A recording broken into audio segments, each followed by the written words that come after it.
Hello friends, అందరికీ నమస్కారం. Welcome back to our channel. మన ఆంధ్రప్రదేశ్ రాష్ట్ర ముఖ్యమంత్రి నారా చంద్రబాబు నాయుడు గారు కొత్త పెన్షన్ల మంజూరుకు గ్రీన్ సిగ్నల్ అయితే ఇచ్చారు. జిల్లాకు 200 మందికి అవకాశం కల్పించబోతున్నట్లు సమాచారం అయితే రావడం జరిగింది. అయితే ముఖ్యంగా మీరు తెలుసుకోవాల్సింది ఏంటంటే, జిల్లాకు 200 మందికి అవకాశం కల్పిస్తబోతున్నారు కదా! ఇందులో ఏ కేటగిరీ వాళ్ళకు దరఖాస్తులు చేసుకోవడానికి అవకాశం కల్పిస్తబోతున్నారు. అండ్ అలాగే ఏ తేదీ నుంచి ఈ అప్లికేషన్స్ అనేటువంటివి మొదలవ్వబోతున్నాయి. సో, మీరు అప్లికేషన్స్ ఎలా పెట్టుకోవాలి, కావాల్సినటువంటి డాక్యుమెంట్స్ అనేటువంటివేమిటి, ఈ వివరాలన్నిటి గురించి చెప్తాను. మీరందరూ ఎండ్ వరకు చూడండి. చాలామంది చాలా రోజుల నుంచి వెయిట్ చేస్తూ ఉన్నారు కొత్త పెన్షన్‌లకు దరఖాస్తులు పెట్టుకోవడానికి. 50 ఏళ్ళు ఉన్నటువంటి వాళ్ళు, 60 ఏళ్ళు ఉన్నటువంటి వాళ్ళు అందరూ కూడా. అన్ని కేటగిరీకి చెందినటువంటి వాళ్ళు. బట్ ఇప్పుడు ప్రస్తుతానికి మనకు కొన్ని కేటగిరీలకు చెందినటువంటి వాళ్ళకి మాత్రమే అవకాశం కల్పిస్తుంది. అవేమిటో కూడా చెప్తాను. తప్పకుండా వీడియోనైతే ఎండ్ వరకు చూసేసి నేను చెప్పేటువంటి విధానం గనుక మీకు నచ్చినట్లయితే లైక్ చేసి అందరికీ కూడా షేర్ చేయకుంటే అయితే వెళ్ళొద్దు. ఫస్ట్ టైం గనుక ఎవరైనా ఛానెల్‌ని చూడడానికి వచ్చినటువంటి వాళ్ళు ఉన్నట్లయితే ఛానెల్‌ని సబ్స్క్రైబ్ చేసుకునేసి పక్కనే ఉన్నటువంటి బెల్ ఐకాన్‌ని క్లిక్ చేసి ఆన్‌లో అయితే పెట్టుకోండి గైస్. ఒకసారి టెలిగ్రామ్ ఛానెల్ విజిట్ చేయండి. అందులో కూడా జాయిన్ అయితే అవ్వండి. మీకు యూజ్ అయ్యే ఇన్ఫర్మేషన్ ఎప్పటికప్పుడు అప్డేట్ అయితే చేస్తూ ఉంటాను.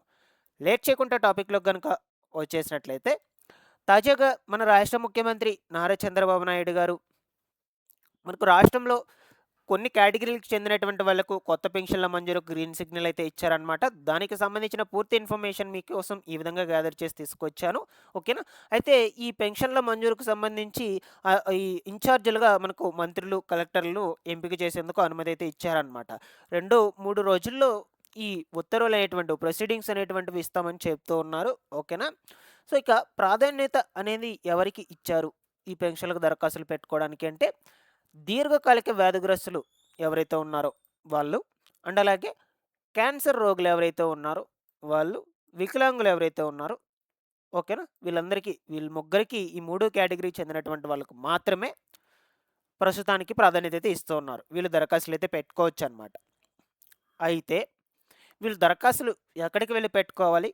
కావాల్సినటువంటి ముఖ్యమైనటువంటి పత్రాలు ఏమిటి? ఎలా దరఖాస్తులు పెట్టుకోవాలి? అనే వివరాల గురించి ఇప్పుడు మనం డిస్కస్ చేసుకుందాం. ఇక దీర్ఘకాలిక వ్యాధిగ్రస్తులు, క్యాన్సర్ రోగులకు సంబంధించి మెడికల్ సర్టిఫికేట్ కంపల్సరీగా ఉండాలి గైస్. మెడికల్ సర్టిఫికేట్ లేకపోతే అప్లై చేసుకోవడానికి కుదరదు. ఓకేనా? మెడికల్ సర్టిఫికేట్ ఎలా వస్తుంది అంటే, మీకు మన భాషలో చెప్పాలంటే, మీ యొక్క దగ్గరలో పెద్ద ఆసుపత్రి ఉంటుంది కదా! గవర్నమెంట్ హాస్పిటల్ అంటాం నార్మల్‌గా. పెద్ద ఆసుపత్రికి వెళ్తే అక్కడ అప్లికేషన్ ఫార్మ్ ఇలా ఉంటుంది. ఈ యొక్క అప్లికేషన్ ఫార్మ్‌ని ఫిల్ చేసి వాళ్ళకి గనుక ఇచ్చినట్లయితే వాళ్ళు మీకు మెడికల్ సర్టిఫికేట్ ఈ విధంగా ఉంటుంది. ఇలాంటి సర్టిఫికేట్ అయితే మీకు మంజూరు చేయడం జరుగుతుంది గైస్. ఓకేనా? ఈ సర్టిఫికేట్ ఖచ్చితంగా ఉండాలి. మీరు వెళ్ళేటప్పుడు అప్లికేషన్ పెట్టుకునేటప్పుడు ఏం తీసుకువెళ్ళాలి?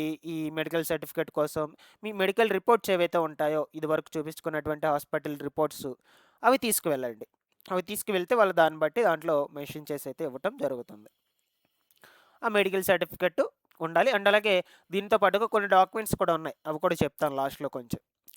ఇక ఈ వికలాంగులకొచ్చేసి సదరం సర్టిఫికేట్ ఖచ్చితంగా ఉండాలండి. సదరం సర్టిఫికేట్ ఎలా అప్లై చేసుకోవాలనుకుంటే, మనకు ప్రభుత్వం సదరం స్లాట్స్ అయితే రిలీజ్ చేస్తూ ఉంటుంది కదా!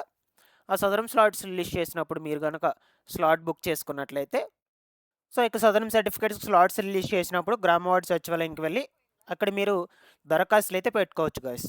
సో, ఇది బాగా గుర్తుపెట్టుకొని సదరం సర్టిఫికేట్ ఖచ్చితంగా ఉండాలి. వికలాంగ పెన్షన్స్‌కి దరఖాస్తులు చేసుకోవాలి అనుకుంటే. లేదు అనుకుంటే మీరు దరఖాస్తులు పెట్టుకున్నా కూడా వేస్టే అనమాట. తీసుకోరసలు.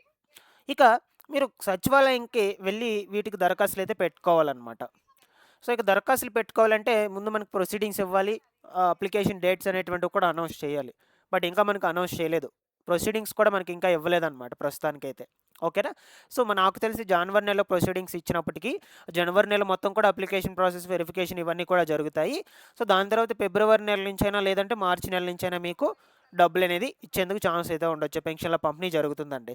సో, మాక్సిమం వీళ్ళకి ఈ వికలాంగులకొచ్చేసి రూ. 6,000, దీర్ఘకాలిక వ్యాధిగ్రస్తులకు, క్యాన్సర్ రోగులకు 10,000, 15,000 ఈ విధంగా అయితే ఉంటుందన్నమాట పెన్షన్ డబ్బులు మాక్సిమం. ఓకేనా? సో, అప్లికేషన్ డేట్స్ అనేటివి అనౌన్స్ చేసిన వెంటనే నేను మీకు ఎప్పటికప్పుడు అప్డేట్ అయితే అందజేస్తూ ఉంటాను. No problem. ఛానెల్‌ని ఫాలో అప్ చేస్తున్నాను గైస్. ఇక మీరు అప్లికేషన్స్ పెట్టుకునేటప్పుడు వెళ్ళడానికి ఏమేం వెళ్ళాలి? ఏమేం తీసుకొని వెళ్ళాలి డాక్యుమెంట్స్ అంటే, ఇక్కడ చూడొచ్చు. అప్లికేషన్ ఫామ్ ఫస్ట్ వచ్చేసి ఈ అప్లికేషన్ ఫామ్ వచ్చేసి అక్కడ ఇస్తారు గ్రామ వార్డ్ సచివాలయంలో, లేదు వాళ్ళు ఆన్లైన్లోనే అప్లై చేసేస్తారనమాట. ఒక Aadhaar card xerox, ration card, cash income certificate జిరాక్స్లు, దాని తర్వాత సదరం సర్టిఫికేట్, ఇది వికలాంగులకు, దాని తర్వాత మెడికల్ సర్టిఫికేట్, ఇది క్యాన్సర్ రోగులు, దీర్ఘకాలిక వ్యాధిగ్రస్తులకు సంబంధించి ఈ డాక్యుమెంట్స్ తీసుకువెళ్ళాలండి. సో ఫైనల్గా మీరు వెళ్ళేటప్పుడు ఆ డాక్యుమెంట్స్ అన్నింటిని కూడా తీసుకువెళ్ళండి. పాస్పోర్ట్ సైజ్ ఫోటో కూడా ఒకటి తీసుకువెళ్ళండి అప్లికేషన్తో పాటు యాడ్ చేసుకోవడానికి.